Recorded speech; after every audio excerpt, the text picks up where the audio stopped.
গরুর দুধের চা খুঁজতে খুঁজতে শেষ হয়ে গেছি। বেগুনে গম থাকুন, ভালা থাকুন, click bait to be honest. মরিয়া ছিলেন মিস ওয়ার্ল্ড বাংলাদেশে, এটা একটা হেডলাইন হতে পারে, কিন্তু খুবই টমবয়িশ টাইপের একটা মেয়ে। আমি তোমাদের বেগুনেরে বহুত ভালোবাসি। বছরের শুরুতে খুব ব্যস্ত সময় পার করছেন মিস ওয়ার্ল্ড বাংলাদেশ বিজয়ী রাফা নানজিবা ত্রষা। আজকে আমরা তার সাথে কথা বলবো অভিনয়ের ব্যস্ততা, নতুন চরিত্র এবং ভবিষ্যৎ পরিকল্পনা নিয়ে। আপু, প্রথমে নতুন ব্যস্ততা, নতুন বছর কি নিয়ে? নতুন ব্যস্ততা, নতুন বছরে আসলে অনেক কিছু নিয়ে ব্যস্ততা চলছে। যেমন আমার সিনেমার প্রেস কনফারেন্স, সিনেমার কাজ, স্ক্রিপ্ট, ওয়েবের কাজ, সিরিজের কাজ, সো মেনি থিংস। তো সব কিছু নিয়ে কম বেশি দেখা যাচ্ছে অল্প বিস্তর ব্যস্ততা আছে। আলভির ব্যাপারটা হচ্ছে গিয়ে যে আলভির সাথে আসলে আমার আগে কখনোই কাজ করা হয়নি। ওর সাথে এটা প্রথম কাজ ছিল, ওর নিজেরও এটা ফার্স্ট সিনেমার কাজ। সো এটা নিয়ে আসলে একটা ছিল, আমাকে অনেকেই বলেছে যে ওটা নতুন, যেহেতু একদম নতুন একটা কীরকম বা কী ব্যাপার হয় না হয়। খুব মজার ব্যাপার হচ্ছে গিয়ে ওর আর আমার চোখ দেখতে অনেকটা সিমিলার। সো এটা খুব একটা ফান ছিল, কিন্তু তাছাড়া দেখা গেছে হচ্ছে আমাদের অন স্ক্রিন শেয়ারিংয়ের ব্যাপারটা ওয়াজ রিয়েলি গুড। আমাদের বাকিটা আসলে অডিয়েন্সরা বলতে পারবে যে তাদের কাছে কেমন লাগছে যখন সিনেমাটা রিলিজ হয়। বাট বিসাইডস দ্যাট কাজের experience was good. It was a fun experience তার সাথে। প্লিজ না, প্লিজ না, কেন বলছি, আমি চ্যানেল আইডি একটা প্রোগ্রামে আমি লাইভে একদিন চাটগাঁয়া ভাষায় কথা বলছি। কথা বলার পর আমার মার কাছে ফোন গেছে যে ওকে মানা করো চিটাগনিয়ান ভাষায় কথা বলার জন্য, আমরা মাফ চাই তার কাছে। আমি বলছি না এই কথা, এবং আপনাদেরকে আমি কষ্ট দিতে চাই না। যাই হোক, বেগুনে গম থাকুন, ভালা থাকুন, এতটুকু পর্যন্ত, বেশি বলতে পারবো না। আমি তোমাদের বেগুনেরে বহুত ভালোবাসি। আমি না জানি না ভালোবাসি বা কিছু একটা হবে, আমাকে সবাই চিটাগনিয়ানরা সবাই, আমি কিন্তু বইঙ্গা না, আমি আসলেই চাটগাঁয়া, মাফ করে দেবে সবাই আমাকে। যাই হোক, আমি আপনাদের সবাইকে অনেক ভালোবাসি। Thank you. গ্রাম তো অবশ্যই অনেক ভালো লাগার মতো একটা বিষয় এবং ভালো লাগার মতো একটা জায়গা। তার মধ্যে কখনোই আসলে আমার ওরকম বর্ডার এলাকায় গিয়ে ওরকম করে শ্যুট করা হয়নি। সো সব কিছু মিলে পুরো ব্যাপারটাই অনেক ডিফারেন্ট ছিল। এবং আরেকটা যেটা বিষয় ছিল আসলে ওখানের মধ্যে একটা সেফটি সিকিউরিটির একটা রিস্ক, একটা ব্যাপার, একটা চাঞ্চল্যকর একটা পরিস্থিতি। তো সব কিছু মিলে খুবই ভালো লেগেছে, এবং গ্রাম আমার এমনিতেই ভাল লাগে।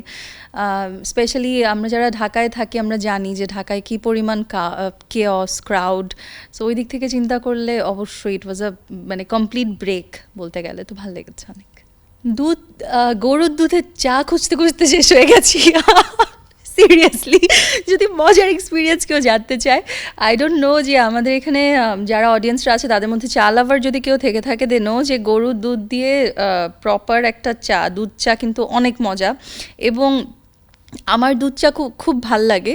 সো দেখা গেছে হচ্ছে এই যে মানে ওখানে কিন্তু গরুর দুধের চা পাওয়াটা খুবই ইজি একটা ব্যাপার, কিন্তু আমরা কোথাও ঠিক মতো একটা প্রপার ভালো লিকার থেকে শুরু করে সব কিছু ভালো মতো আছে, এই চাটা পাইনি। So that was one experience যেটা আমার বলাই লাগে, যে গ্রামে গিয়ে গরুর দুধের চা খাওয়ার জন্য 1 মাস মরিয়া ছিলেন মিস ওয়ার্ল্ড বাংলাদেশে, এটা একটা হেডলাইন হতে পারে, কিন্তু click bait to be honest.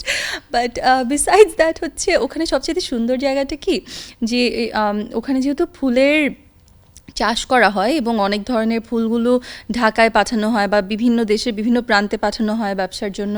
So এত সুন্দর সুন্দর ফুল বাগান, ওফ, এত বিউটিফুল, মানে গোলাপ থেকে শুরু করে একদম ফ্রেশ, মানে ওখানে গিয়ে হাত দিয়ে নিয়ে এই যে একদম ফ্রেশ গোলাপ, ওটা ঢাকায় এসে আমার শাহবাগ থেকে নিতে হবে এরকম কোনো ব্যাপার নেই।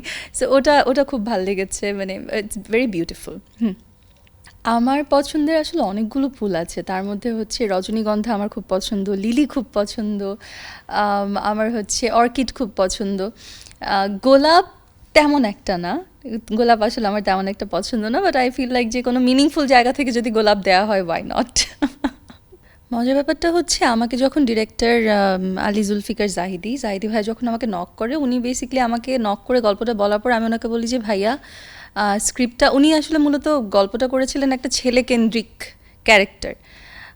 আমার আমার আমার জন্য উনি অন্য একটা ক্যারেক্টার চিন্তা করছিলেন। আমি বললাম যে ভাইয়া এটাকে আমরা মেয়েকেন্দ্রিক করে করি, আমি আপনাকে একটা স্ক্রিপ্টের একটা আইডিয়েশন দিচ্ছি যে এটা এভাবে করে কি করা যায় নাকি, আর যদি করা যায় তাহলে এই ফিমেল ক্যারেক্টারটা আমি প্লে করতে চাই। তো ওখান থেকে গিয়ে মূলত হচ্ছে ওনার সাথে আমার কাজটাতে হওয়া, ভাইয়ার সাথে পুরো গল্পটা নিয়ে উনি যে গল্পটা রেডি করেছেন ওই গল্পটার সাথে আমি যে ইনপুটগুলো দিলাম ওগুলোকে মিলে একটা নতুন করে স্ক্রিপ্ট তৈরি করে ওই তারপরে গিয়ে হচ্ছে কাজটা করা। সো এটা পুরাটা নিজের মধ্যে একটা ইন্টারেস্টিং একটা জার্নি ছিল যে একটা গল্প, একটা ডিরেক্টর, উনি যেহেতু নিজেও রাইটার, সো ওই জায়গা থেকে এই আমার কনসেপ্টটাকে উনি পিক করলেন, শুনে তারপরে ওভাবে করে জিনিসটাকে ইমপ্লিমেন্টও করলেন, বিকজ ওনার কাছে ভাল লেগেছে কনসেপ্টটা। তো ওভাবে করে আসলে কাজটার জার্নিটা শুরু। সো মেনি থিংস, আমি হচ্ছে মানে একদম বলতে গেলে আমি আচ্ছা, এখানে একটা বিশাল পরিবর্তন করতে হয়েছে, সেটা হচ্ছে গিয়ে যে আমি খুবই স্ট্রেট ফরওয়ার্ড একটা মানুষ, আমি খুবই খুবই স্ট্রেট ফরওয়ার্ড কথাবার্তা বলতে পছন্দ করি।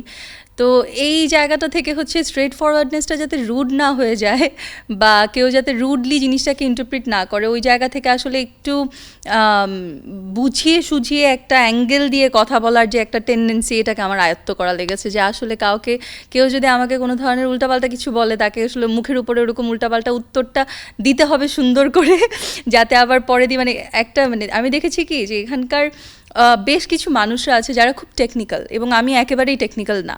সো এই জায়গাগুলো শেখার যে ব্যাপারটা, এবং এখনও পর্যন্ত শিখেই যাচ্ছি, যদি বলতে হয় এই টাইপের কিছু পরিবর্তন আছে। It's just fun. But besides that দেখা গেছে হচ্ছে যে কাজের জন্য আমি খুবই টমবয়িশ টাইপের একটা মেয়ে, মানে আমি খুবই দেখা যায় আমার ভাইয়ের আমার বাবার কাপড় চোপড় পরে চলাফেরা করি যে মানুষ, ওই জায়গা থেকে একেবারে একটা যেটাকে বলে একটা ফেমিনিন একটা ক্যারেক্টারের মধ্যে থাকা বা ওই জিনিসটাকে ক্যারি করা, ওই গেট আপের মধ্যে থাকা, ওটা একটা প্র্যাকটিসের ব্যাপার। কারণ আমি ছোটোবেলা থেকে দেখা গেছে খেলাধুলা, মার্শাল আর্টস, সেই হ্যান ত্যান, নাচানাচি, এগুলোর ভিতরেই ছিলাম। ওখান থেকে একেবারে একটা ডিফারেন্টভাবে নিজেকে যে প্রেজেন্ট করার জন্য ভাঙতে হয়, ওটা একটা journey, that is also another journey.